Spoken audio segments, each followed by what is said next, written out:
if you have your sourdough starter, some cinnamon, and a loaf pan of any kind. I have the most amazing recipe for you to make. Bake it on Monday, and then maybe on Wednesday, you're going to like wrap up and like make the babka into the loaf pan, and then maybe you bake it on Friday, and Saturday you have it for breakfast, and you will thank me. It is the most delicious recipe, so good. As soon as we finished the loaf, because we ate it all so fast, my whole family said, "Are you gonna make that next weekend?" So come on, let's make some babka. So we're starting with our bowl with 150 grams of your active starter or your levain. So this has been fed, it's fluffy, and now we're gonna add in 110 grams of milk. And you don't want this cold from the fridge. So I actually just popped it in the microwave for like 20 seconds just to get it a little bit more warmed up. And now I'm gonna tear my scale, or I'm gonna cancel it out. I'm gonna put in 2 eggs, and these are just large eggs.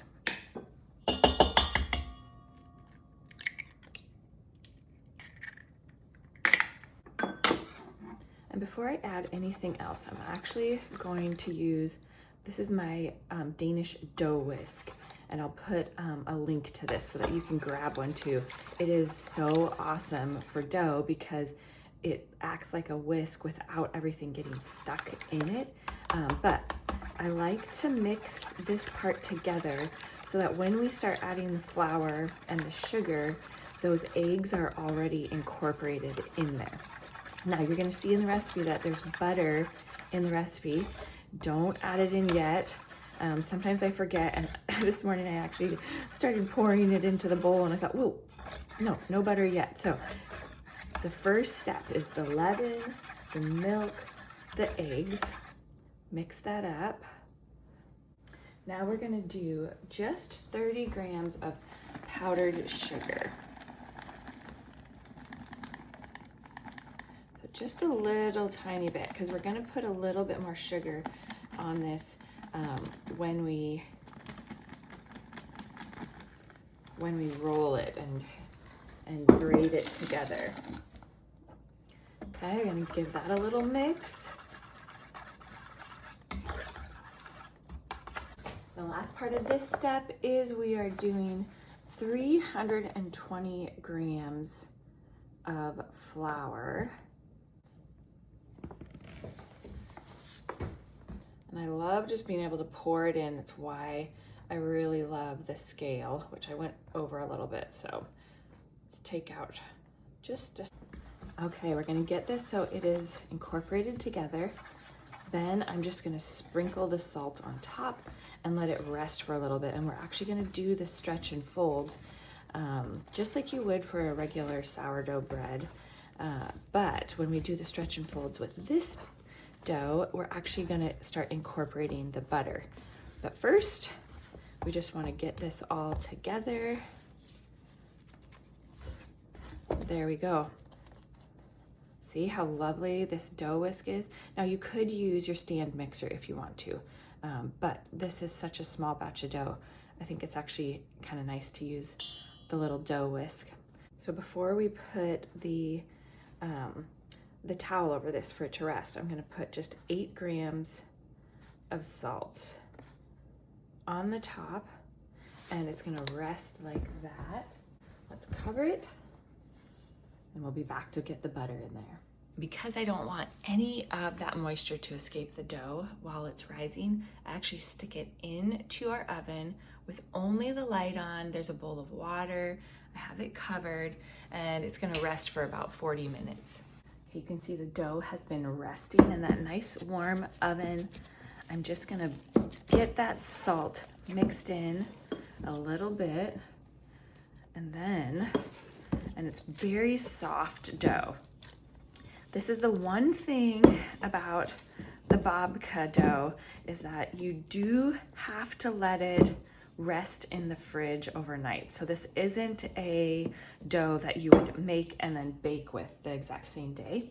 But now that salt is a little incorporated, it's not right on top, little by little, I'm gonna take some of our softened butter, which it got a little too soft, but it sat on the counter and hardened back up. So I would call this room temperature butter. It's soft enough that I can grab it, but it's not melty. And we're just little by little going to get it incorporated into the dough. And this is part of why you want it to rest in the fridge overnight, is because you want that butter to get hard again, because that is kind of the secret of getting the dough to be more like a croissant, how it has all those layers of flakiness, and that's what we want in the babka. So little by little, look at that. Oh, this dough is so soft. It's much, much softer. If you've made our pizza dough, the pizza dough is pretty firm dough. And the reason why it's so firm, at least the reason why I like it to be firm, is because it allows me to really work with it and it doesn't get sticky. And when we do the pizzas in our pizza oven, which we'll get some videos of that this summer, I need it to be able to rise, and then I pat it out and we top the pizzas, throw them in the pizza oven, and I basically just need the dough to not be super soft and sticky. But anyways, we'll talk about pizza later. Let's talk about babka now. Little by little, this is half a cup of butter that we're getting incorporated in here. Once this is incorporated in, this is gonna go back into the oven and it's gonna rest for like 45 minutes before we do another stretch and fold.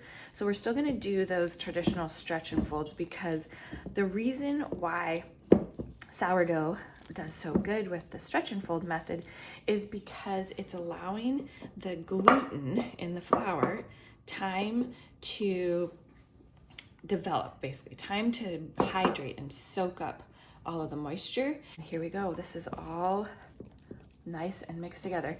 It looks pretty sticky, but I think it's just the butter. It's actually really easy to work with. You can see that my hands are mainly, it's just extra butter on my hands. So I'm actually gonna get it back into the bowl because I don't want it on my hands. I want it in the bread. So if this bothers you to use your hands, you can use your stand mixer as well. Okay, cover this back up and into the oven. Keep it in a warm spot so it can continue to rise and proof in between the stretch and folds. And we're gonna do 2 stretch and folds on this before it goes into the fridge. I just took the dough out of the oven and look at how lovely and soft it is. Oh my, I cannot wait to get to the point that we get to eat this. But babka, it's not a fast thing. So I do one final stretch and fold just to make sure everything's incorporated. Yes, our bowl has some dry bits on it. That's fine. I am just going to simply cover this with plastic wrap. So we want to make sure this is covered really well, because guess what? This now has to go into the fridge so that it can rest overnight. And tomorrow we will bake with it. So the nice thing though about this is, think about the babka kind of like how we do our other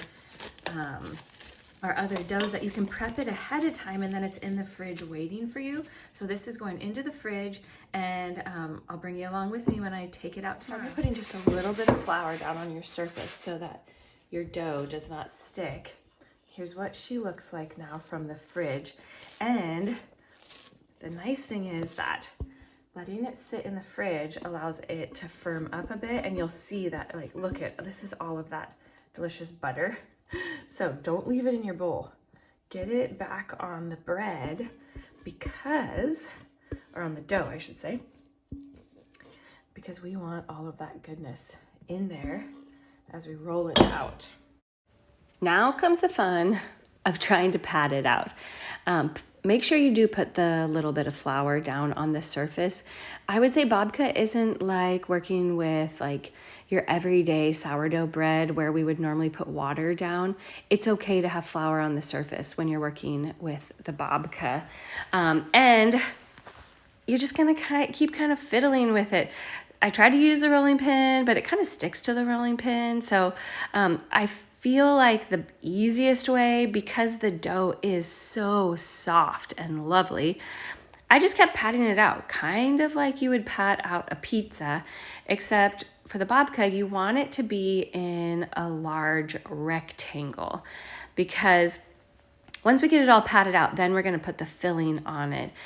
Don't be super concerned if it isn't all exact thickness all the way around. It's okay, you're gonna roll it up. And then we begin to work with our filling. So if you didn't get your filling ready yet, go and mix that up. The recipe is below down in the description. And this is just that mixture. You can see it's easy to just pick it up and sprinkle it around. And I just mixed that softened butter into the flour and brown sugar, and there's a little bit of salt and cinnamon. And you want to leave a little bit of an edge so that the mixture isn't going all the way to the edge. It doesn't need to, because we're gonna roll this up like a cinnamon roll. But honestly, the babka is actually pretty forgiving. So it doesn't need to be perfect, because we're gonna roll this baby up just like this. And pretty soon you get to watch me. I'm gonna be wrestling with the babka. So you have a couple different choices once you get it rolled up. And just take your time, go a little bit at a time, and kind of squeeze as you go. And sometimes I have to like pat the filling back in so that it will stay in there. You want it to be rolled pretty tight. Oh, one of the kids walked by. They were getting something. They're tasting it. So this is when you do have a choice. Once you get it all rolled up, if you feel like yours is pretty floppy and it is a little bit hard to work with, then you are going to transfer the rolled up part of this whole roll. You're going to transfer it to a baking sheet with parchment paper, and you can pop it into your freezer for like 10 or 15 minutes. And that will help firm all of it up, so it's just a little bit easier to work with. But you don't have to do that next step of waiting. If you're brave, you can just wrestle with the babka. Even though it is a little bit floppy, I'll move it around, you'll see. But I just didn't really want to wait. And so even though this is a point, you could pause. You could put it in the freezer. You could probably put it back in your fridge and it would wait for you until you have time if you need to break this up into multiple days. But I didn't want to. So I decided I'm going for it. Grab a sharp knife, and you're essentially going to cut your log in half, which when it has not been frozen makes it just open straight up and it turns into a mess. Don't worry, the babka is so forgiving. But the goal is that you're going to braid it. So I have my pan all ready to go. Even if you aren't going to put this into the freezer, make sure you have your pan ready to go, because once you start braiding the babka, you're not going to want to go prep the pan. So I oiled my pan. If you're not using a cast iron pan, that's fine. You can use any loaf pan you want, but you want to get a good coating of like nonstick spray or butter or oil, however you like to oil your pan, and then do essentially a cross with 2 pieces of parchment paper, and that's gonna make it way easier for you to get it out of the pan. Okay, did you see? My babka's falling apart. If yours falls apart too, don't have a heart attack. It's okay. Just think of this like this is layers, and now, I say braid, but you're really just twisting it.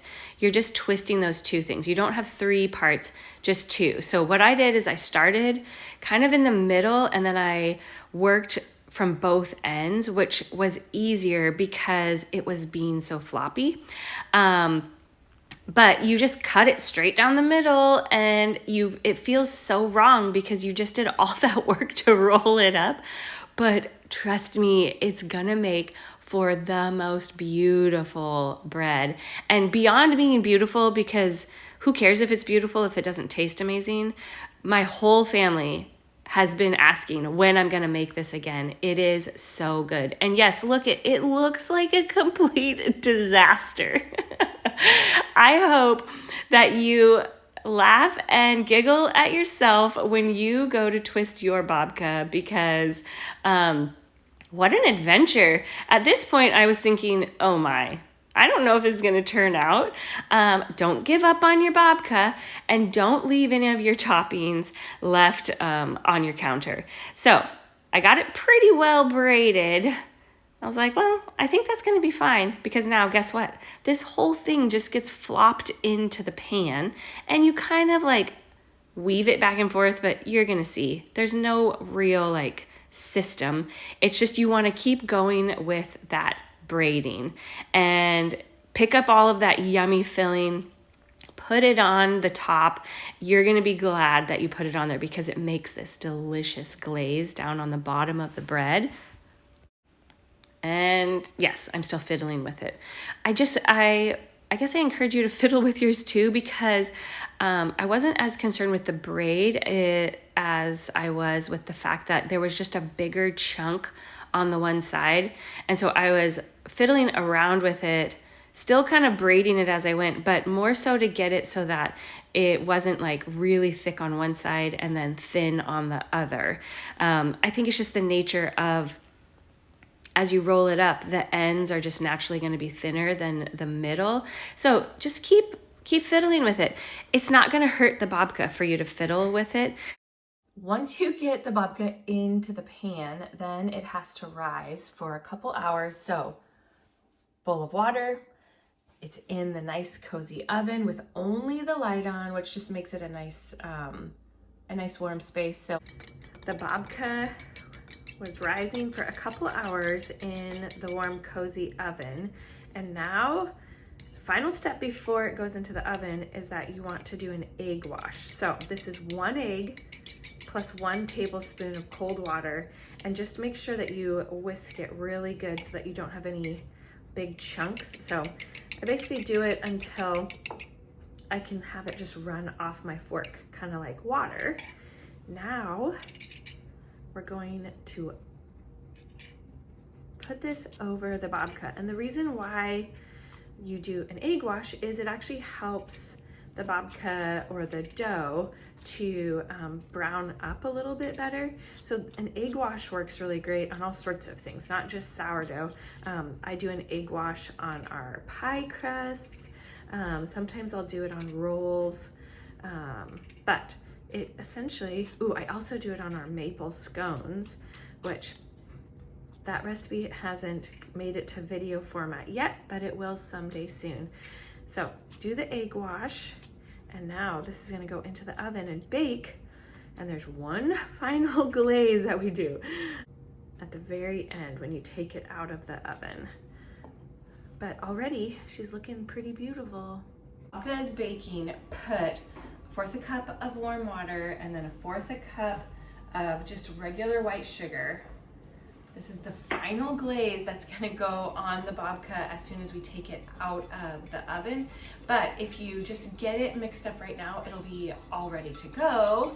And it just kind of sits here while the babka's baking, and then we'll glaze it when we take it out. It is puffing up so nicely, but do you see that? Do you see how it's dripping down? Whoopsies. Just out of, I don't even know why, I decided to put this piece of foil down there. I'm very glad I did. So if you're doing this, put some foil under it, because some of the ooey goodness is dripping out, and you would not want that burning in the bottom of your oven. Another foil trick for you. If your babka is getting kind of brown, but it needs to stay in longer, just put a piece of foil up on the top rack, and it will help protect it as it continues to bake. This one, it's getting a little bit toasty, but it isn't quite done yet. The babka is about ready to come out of the oven. If your sugar water doesn't look clear like this, take the fork out. Don't put that in the microwave, but put this in the microwave for like 20 or 30 seconds so that it's clear. Look, it's just sugar water, and guess what? you just made simple syrup, and soon enough it will be garden season where we have rhubarb and lavender and mint, and I'll be showing you how to make simple syrup infused with all of those. But for the babka, it's just sugar and water, so make sure that yours is clear. The babka is done. And if you're wondering if yours is finished, because you can't just tell from the top, take a thermometer, stick it down into the middle. We want that thermometer to read at least 190. So it's getting there. You don't want it to be touching the bottom of the container, but you do want it to be down deep into the middle. And okay, mine is stuck at 180, but I'm gonna take it out because it has been in the oven for like 55 minutes, which is long enough. And when I pull that out, that doesn't have any dough on it. The babka is gonna stay in the pan for just a little bit longer, because now, I know this feels so strange, but we are going to pour our sugar glaze over. And this is why I put that foil underneath the pan, because sometimes it drizzles off and I don't want it to make a big sticky mess on my counter. So I just drizzle this over it kind of slowly, and then we're gonna set the timer for another 15 minutes, and it is going to rest in the pan for 15 minutes before we take it out. And it allows this glaze to just kind of get all cemented on it. Final step.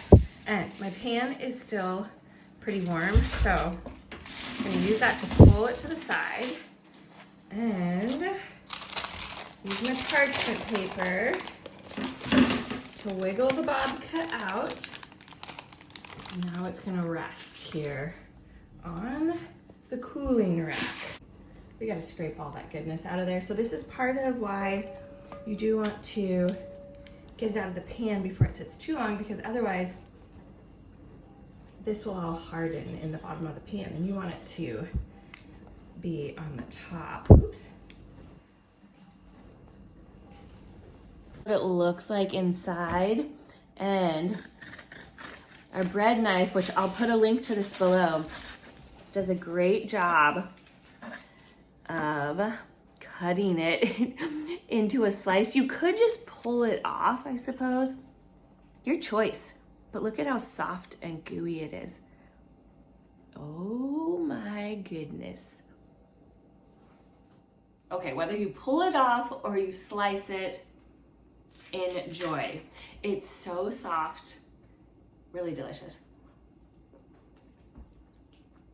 Have fun baking your own babka, and I think I need to test it out with some other things. Maybe we'll make some with some other fillings in there, but it's soft and delicious, cinnamon goodness. We're so glad you're here baking in the kitchen with us.